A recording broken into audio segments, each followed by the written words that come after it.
April is Autism Awareness Month, and Minnesota's largest provider of autism services kicked things off at Mall of America this morning. Thousands of people came to the annual Fraser Walk for Autism.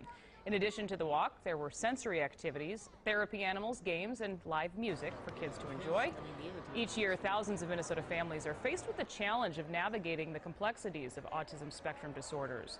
Like many developmental disabilities, there are a lot of misconceptions, and often people are uncomfortable to question behaviors. The Academy of Whole Learning is the only private school in the state designed for students with autism.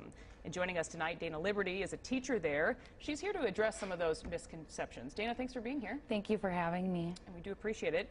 I know there are a lot of myths and misconceptions, as we said, surrounding autism. What would you say the most common ones are that you hear? I hear three common misconceptions the most from families. And one is that people with autism cannot live a normal life. And so parents at Academy of Whole Learning come to us all the time and say, I would like my student needs to have friends, and we want to be invited to birthday parties and be able to go to the zoo without judgment.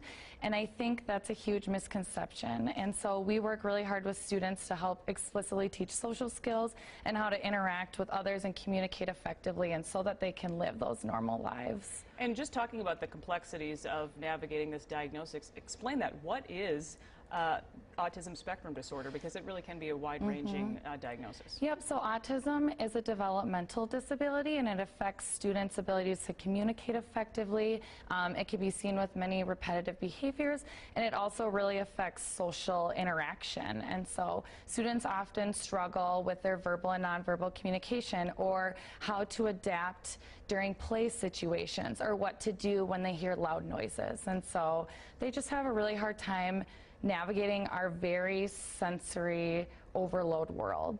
Which, yes, we're all living in. And there are some things that we can all do to kind of help bridge this gap.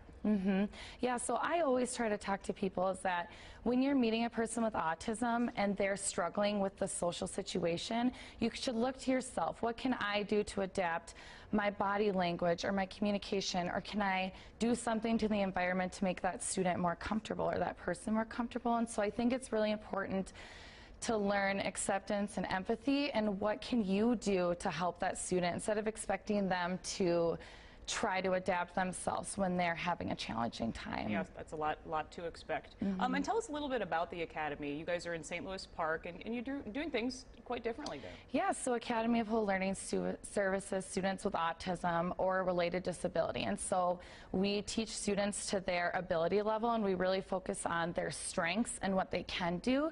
And then we explicitly teach them social and life skills every day. And so we teach them how to interact in social situations, but we also purposely sometimes make them uncomfortable, and we break the norms to try to teach them how to appropriately react or what to do in the ever-changing environment. And you said you have 57 students, but growing really every day. Yes, we are. We are growing, and we are moving next year to Minnetonka, and so we are really excited to get autism awareness out there and help these families and our students every day. All right. Well, Dana, thanks so much for coming in tonight. Thank you for having me. We do certainly appreciate your time.